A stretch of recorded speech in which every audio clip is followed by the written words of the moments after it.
మోదీ గారి చేతిలో ఒక రెడ్ బటన్, దీనిని ఆన్ చేస్తే 12 అణువస్త్రాలను మనము వాడవచ్చు. అంటే భారత్ యొక్క న్యూక్లియర్ డాక్ట్రైన్ అని చెప్పి మనం మాట్లాడుతూ ఉంటాం. No first use. ప్రపంచంలో చూశారనుకోండి, భారత్ చైనా వీళ్ళు ఇద్దరు నో ఫస్ట్ యూజ్ అనబడే డాక్ట్రైన్లో సంతకాలు పెట్టారు. కానీ కాలం మారిపోయిందండి. మరి దీన్ని గమనించే రష్యా అనండి, అమెరికా, ఈ దేశాలు వీళ్ళు ఎప్పుడూ కూడా ఇలాంటి ట్రీటీ మీద సంతకాలు పెట్టలేదు. భారత్కు ఏమైంది? చరిత్రలో మొట్టమొదటిసారిగా 12 అణువస్త్రాలను మేము డిప్లాయ్ చేసాం. చూసుకోండి, డిప్లాయ్ చేయడం అంటే రెడీ టు యూస్. ఏ టైంలో అయినా ఏ దేశం మీదైనా మనము అణువస్త్రము వాడడానికి సిద్ధపడిపోయి ఉన్నాం. ఇప్పుడు ఎవరైనా భారత్ వద్ద ఎన్ని అణువస్త్రాలు ఉన్నాయంటే 160 అని మాట్లాడతాం. ఇక మార్చుకోండి, మన దగ్గర 190 అణువస్త్రాలు ఉన్నాయి. సో ఇప్పుడు మీరు దీన్ని రెడీ టు యూజ్ అంటాం కదా, అంటే 24/7 సిద్ధంగా ఉండడం, ఇమీడియట్గా వాడడం. మోదీ ఒక బటన్ నొక్కితే మీకు న్యూక్లియర్ వార్ హెడ్ అనేది వెళ్ళిపోతుంది, శత్రు దేశం మీదకి వెళుతుంది. దీన్ని చూసారనుకోండి, రష్యా, అమెరికా, అలాగే మీకు యూకే, ఫ్రాన్స్, చైనా లాంటి దేశాలు, ఇక్కడ ఆసియా ఖండంలో చైనా కదండి మనకు, వాడు ఇలాగా 34 రెడీ టు యూజ్ న్యూక్లియర్ అస్త్రాలను ఉంచాడు, డిప్లాయ్ చేసి ఉంచాడు. మనము 12 న్యూక్లియర్ వెపన్స్ అండి.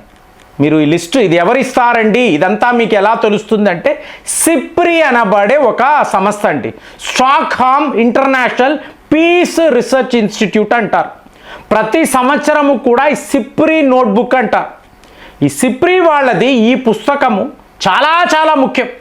ప్రపంచంలో ఏ దేశము వద్ద ఎలాంటి ఆయుధాలు ఉన్నాయి, వీళ్ళ యొక్క న్యూక్లియర్ డాక్ట్రైన్ ఎలా ఉంది, ఒకవేళ యుద్ధము, పెద్ద యుద్ధము వచ్చినప్పుడు వీళ్ళు ఎలాంటి అస్త్రాలను వాడగలరు, ఇదంతా పొందుపరిచి ఒక పుస్తకాన్ని ప్రతి సంవత్సరం వీళ్ళు రిలీజ్ చేస్తారు. సో 2026 ఈ టైంలో ఈ పుస్తకం వచ్చింది. ఇందులో ఈ షాకింగ్ వార్త అంటే భారత్ రెడీ టు డిప్లాయ్మెంట్ అనేది ఎవరికీ తెలియదండి. కానీ వాళ్ళు ఏమంటున్నారు అంటే, మీకు న్యూక్లియర్ సబ్మెరైన్స్ ఉంటాయి చూసారా, షిప్ సబ్మెర్సిబుల్ బ్యాలిస్టిక్ న్యూక్లియర్ అని అంటారు, SSBN అంటారు. సో SSBNలో వీళ్ళు 12 అణువస్త్రాలను రెడీగా ఉంచారు. మరి వీటి రేంజ్ చూసారనుకోండి, ఇప్పుడు K-15 అంటారండి. K అంటే కలాం అని గుర్తుపెట్టుకోండి, అబ్దుల్ కలాం గారు. సో ఇప్పుడు K-15 అన్నారనుకోండి, 750 కిలోమీటర్లు, అంటే ఎగ్జాక్ట్లీ పాకిస్తాన్ కోసం సబ్మెరైన్. ఒక్కసారిగా న్యూక్లియర్ సబ్మెరైన్ సముద్రం అడుక్కి వెళితే మీకు ఏ ఒక శాటిలైట్ కూడా దీన్ని పసిగట్టలేదండి. అంటే మన సెకండ్ స్ట్రైక్ క్యాపబిలిటీ, ఒక్కసారి దీనిని వాడిన తరువాత ప్రపంచంలో ఎవరూ ఆపలేరు. కాబట్టి K-15 అనేది పాకిస్తాన్ కోసం. అలాగే K-4 అంటారు. K-4 అంటే కలాం 4, ఇది 3500 కిలోమీటర్లు. ఆల్రెడీ సౌత్ చైనా సీ వద్ద మన ఈ సబ్మెరైన్స్ ఉన్నాయండి. సో ఒకవేళ చైనాతో యుద్ధము అన్నప్పుడు మనం వీటిని వాడగలము. ఇప్పుడు హిమాలయాల వద్ద, లడాక్ వద్ద యుద్ధము జరగచ్చు, కానీ ఇక్కడ మన నేవల్ ఫోర్సెస్ INS హరిహంత్ అనండి, హరిగాత్, వీటిని వాడి, అలాగే మన దగ్గర ఉండే సబ్మెరైన్స్ వీటిని వాడి మనం చైనా వాడి మీద మనం స్ట్రైక్ చేయవచ్చు. ఇక్కడ చూడాల్సిన విషయం ఏంటంటే, ఆపరేషన్ సింధూర్ తరువాత పాకిస్తాన్ వాడు చాలా చాలా అలర్ట్ అయిపోయాడండి. వాడు ఏకంగా 6 స్పై శాటిలైట్స్ను, వాడి దగ్గర అంత డబ్బు ఎక్కడ అంటే లేదు, చైనా వాడు ఇస్తాడు. నిన్న ఒక రిపోర్ట్ చదివాను, చైనా వాడు పాకిస్తాన్కి ఇవ్వాల్సిన JF-17 విమానాలు, అలాగే J-35 విమానాలు కూడా ఆపేసాడు. ఎందుకు? పాకిస్తాన్ వాడు డబ్బులు ఇవ్వడం లేదు, అప్పులే తీసుకుంటున్నాడు, వడ్డీ కట్టడం లేదు, అసలు ఇవ్వడం లేదు. కాబట్టి ఇక మీదట నేను నీకు యుద్ధ విమానాలు ఇవ్వను అని చెప్పి వార్త. అబ్బా, చాలా బాగా ఈ రియలైజేషన్ బాగా వచ్చింది. అంటే పాకిస్తాన్ కుక్క తోక వంకర, చైనా వాడి డ్రాగన్ తోక వంకర, ఇదే మాట్లాడాలండి. ఎందుకంటే మళ్ళీ ఇంకొక వార్త, పాకిస్తాన్కి కావలసిన ఎయిర్ డిఫెన్స్ సిస్టమ్స్, ఈ స్పై శాటిలైట్స్ చైనా వాడు ఇచ్చినట్టు, అంటే మన మీద నిఘా పెట్టడం అండి. సో వీళ్ళ బుద్ధులు అనేవి మారనే మారవు. ప్రపంచ స్థాయిలో మీకు ఇంటర్నేషనల్ వేదికలో భారత్ మా ఆప్తమిత్రుడు, భారత్తో ఈ స్నేహము మాకు చాలా ముఖ్యము, మేము చాలా నష్టపోతున్నాము, ఇలాగ డ్రాగన్ ఏనుగు కలిసి నృత్యము చెయ్యాలి, ఇవన్నీ చెప్తారండి. కానీ ఆ దొంగ బుద్ధి అనేది పోదు, ఆ జిత్తుల మారితనము అనేది బ్లడ్లోనే ఉంటుంది. పాకిస్తాన్కి అంతే, చైనా వాడికి అంతే. సో దాంతో మనం ఏం చేసాము, ఇలా కాదురా, మేము మా అణువస్త్రాలను రెడీ చేసుకున్నాం.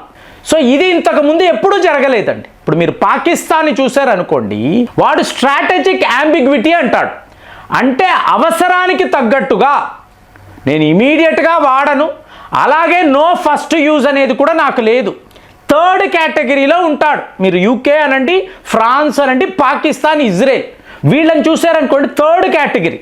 అంటే అవసరాన్ని బట్టి వాడతాము, నీకు తీవ్రవాదులు మీకేంట్రా తోచినప్పుడు చేస్తారు.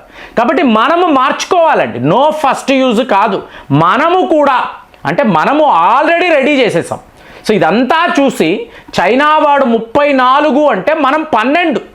ఎందుకండి వాడు చాలా ఎక్కువ రెడీ టు యూస్ పెట్టుకున్నాడంటే వాడికి భారత్ మాత్రమే శత్రువు కాదండి, పక్కన జపాన్ ఉంటుంది, అలాగే మీకు సౌత్ కొరియా, మీకు అమెరికా, వీళ్ళందరితో కూడా యుద్ధాలు చేయాల్సిన పరిస్థితి చైనాకు. ఆ టైంలో ఏం చేస్తాడు, తైవాన్ని బెదిరిస్తాడు, జపాన్ని బెదిరిస్తాడు, సౌత్ కొరియా అంటాడు, ఇదంతా అంటాడు కదా. కాబట్టి వాడికి అవసరం ఎక్కువ. ఇప్పుడు వాడి వద్ద ఇన్ని అణువస్త్రాలు ఉన్నాయి కదా, ఏకంగా ఇవాళ వాడు 600 న్యూక్లియర్ వెపన్స్ పెట్టుకున్నాడు కదా, డేంజర్ కదా. అంటే వాడికి మనకు చాలా పెద్ద లెవెల్లో పోలికలు ఉంటాయి. సో మన యొక్క శత్రువు అన్నప్పుడు చైనా అవ్వచ్చు, తరువాత పాకిస్తాన్ని వాడి దగ్గర అణువస్త్రాలే ఉండొచ్చు, కానీ వాడి దగ్గర డిప్లాయ్మెంట్ లేదండి. అవసరము ఉన్నప్పుడే వాడతాను అంటాడు. కాబట్టి ఇమీడియట్గా డిప్లాయ్ చేయాలి అంటే మెయింటెనెన్సులు, అదేలాగా ఇంకొక ఆపరేషన్ సింధూర్ మనం వెళ్ళి వేసాము అనుకోండి, మన బ్రహ్మోస్ వెళ్ళి పడింది అనుకోండి, అయిపోయింది. సో పాకిస్తాన్ యొక్క న్యూక్లియర్ యారిజల్ ఇవంతా కూడా కొలాప్స్ అయిపోయే పరిస్థితి. కాబట్టి దూరంగా ఉంచుతాడు, మనకి దగ్గరలో ఉంచాడు.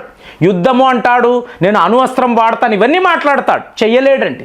కాబట్టి థ్రెట్ అనేది చైనా వైపు నుంచే. మరి చైనా ఇన్ని అణువస్త్రాలు మన మీద వాడలేరు, మనము కూడా చైనా మీద యుద్ధము అన్నప్పుడు డైరెక్ట్గా న్యూక్లియర్ వెపన్స్ వాడలేం. మనము మన సబ్మరైన్స్లో వీటిని పూర్తిగా డిప్లాయ్ చేసి ఇటు చైనా ఇటు పాకిస్తాన్ రెడీగా ఉన్నాం. ఇప్పుడు పరిస్థితి ఏంటంటే ఆ టైంలో నో ఫస్ట్ యూజ్ అన్నామండి, కానీ ఇప్పుడు కాలం మారిపోయింది కదా. ఎవడు మీ రియల్ ఫ్రెండ్, ఎవడు మీ రియల్ ఎనిమీ, నోబడీ నోస్ అండి. అమెరికా వాడు చూసాం కదా, మార్కో రూబియో వచ్చాడు, మా డొనాల్డ్ ట్రంప్ ఒక స్టూపిడ్ రేసిస్ట్గా మాట ఇవన్నీ చెప్తాడు, నమ్ముతామా? కాదు. అమెరికా మీ ఫ్రెండ్, అమెరికా మీ శత్రు.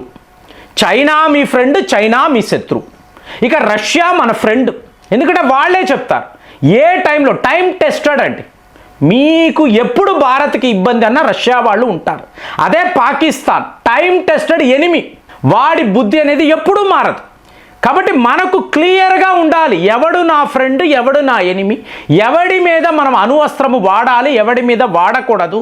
ఇది తెలియకపోతే ఈ న్యూక్లియర్ డాక్ట్రైన్ అంతా పక్కన పెట్టండి, ఇవన్నీ పక్కన పెట్టండి.